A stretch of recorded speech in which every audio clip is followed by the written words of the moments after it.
Hello everyone, কেমন আছো তোমরা? আশা করি খুব ভালো আছো। আরও একটা নতুন ভিডিও। তো আশা করি তোমাদের এই ভিডিওটা অনেক ভালো লাগবে আর তোমরা অন্যান্য ভিডিওর সাথে এই ভিডিওটা অনেক ভালোবাসা দেবে। তো এখন দুপুরবেলায় ভোগ লাগিয়ে দিয়েছিলাম গোপাল সোনাকে।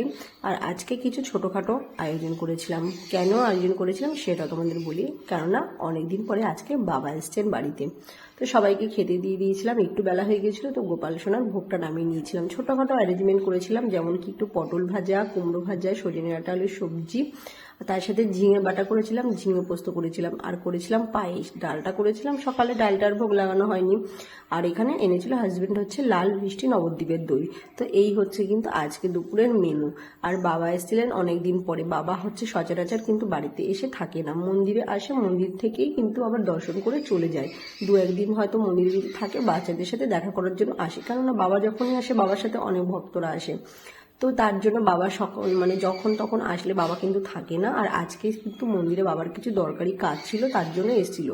তো বাবা এখানে বাড়ি থেকে নিয়ে এসেছিল অনেক জিনিস। বাবা বলছিল তোর মা কী কী জিনিস দিয়েছিল সেগুলো বের করে নে। আর আমাদের বাড়িতে কিন্তু অনেক নারকেল গাছ আছে। তো সেই নারকেল গাছে কিন্তু নারকেল পেরে বাবা ছালিয়ে নিয়ে এসেছিল। বাবা বলছিল নারকেলগুলো তাড়াতাড়ি করে খেয়ে নিবি, এত গরম পড়েছে। নারকেলগুলো কিন্তু গাছে থেকে শুকনো হয়ে গেছে আর জল কিন্তু সব শুকিয়ে গেছে। তো এই একটা নারকেল ভেঙেছিল, ওর মধ্যে কিন্তু ফোবরা হয়ে গেছিল। তোমরা কি বলো নারকেলের ভিতরে যে ফোবরাটা হয়? আমরা কিন্তু ফোবরা বলি। তো যাই হোক, সেটা বের করে নিয়েছিল। বাবা বললো নারকেলগুলো কিন্তু তাড়াতাড়ি খেয়ে নিস। আর তার সাথে বলছে তোর মা পাঠিয়ে দিয়েছে এক ব্যাগ ভর্তি করে আলু। আমি বলেছি কি দরকার ছিল আলু পাঠানোর? আর কি বলো তো, আমাদের বাড়ি হচ্ছে বাপের বাড়ি বর্ধমানে, সেখানে কিন্তু আলু চাষ হয় অনেক। তো যখন আলুটা ওঠে তখন কিন্তু মা 3-4 বস্তা করে আলুটা তুলে রাখে। তো যখন তখন কেউই আসে, আর আমার বাপের বাড়ি থেকে কেউ আসুক, মা আসুক, ভাই আসুক, বাবা আসুক, মানে কিছু না কিছু তাদের হাতে থাকবেই। একটা ব্যাগের মধ্যে সমস্ত কিছু জিনিস থাকবে মানে নিয়ে আসার জন্য। তার সাথে সাথে বাবা মা গিয়েছিল কিন্তু জগন্নাথপুরী দর্শন করতে। আমি যেতে পারিনি, আমাদেরও বলেছিল, কারণ আমার ছেলে মেয়ের পরীক্ষা চলছিল, তার জন্য আর যেতে পারিনি। তো বাবা নিয়ে এসেছিল শ্রী শ্রী জগন্নাথ দেবের ভোগ লাগানোর এই প্রসাদ, এই গজাটা কিন্তু পুরীর বিখ্যাত গজা। তো এই প্রসাদটা কিন্তু আমার খুব ভালো লাগে। তো বাবা আমাদের জন্য পুজো দিয়েছিল, সেই প্রসাদ নিয়ে এসেছিলো এরকম করে। তার সাথে কিন্তু আরও অনেক গজা নিয়ে এসেছিলো, অনেক সুন্দর কিন্তু টেস্ট ছিল ওই জগন্নাথ দেবের প্রসাদের। দেখি আমরাও কয়েকদিন পরে যাব জগন্নাথ দেব দর্শন করতে। বলে জগন্নাথ দেব নাকি না ডাকলে পুরীতে যাওয়া যায় না। আর যে কেউ জগন্নাথ দেবের কাছে অত সহজে যেতে পারে না। জগন্নাথ দেবের কিন্তু অনেক লীলা আছে, অনেক কৃপা আছে। উনি কৃপা না করলে যাওয়া যায় না। আর বৃন্দাবনে রাধারানী কৃপা না করলে বৃন্দাবনে যাওয়া যায় না। তোমরা কি বলো? যাই হোক, তারপরে কিন্তু এই আর একটা প্যাকেটে কিন্তু এটার মধ্যে 1 কেজি এইভাবে প্যাকিং করে দিয়েছিল কিন্তু প্রসাদ। এটার মধ্যেও কিন্তু গজা ছিল।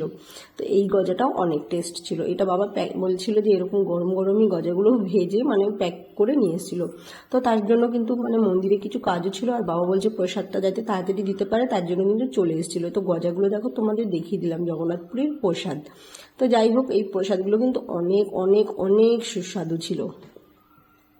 তারপরে এই প্রসাদগুলো বের করে সমস্ত আমি নিয়ে নিয়েছিলাম। তারপরে হচ্ছে বাবা আর ছেলে চলে গিয়েছিল মন্দিরে। সবার খাওয়া দাওয়া কমপ্লিট হয়ে গিয়েছিল, আর আমি এখনও খাইনি। আর এর মধ্যে নিয়ে এসেছিল হাজব্যান্ড 1 কেজি হচ্ছে মিষ্টি লাল দই।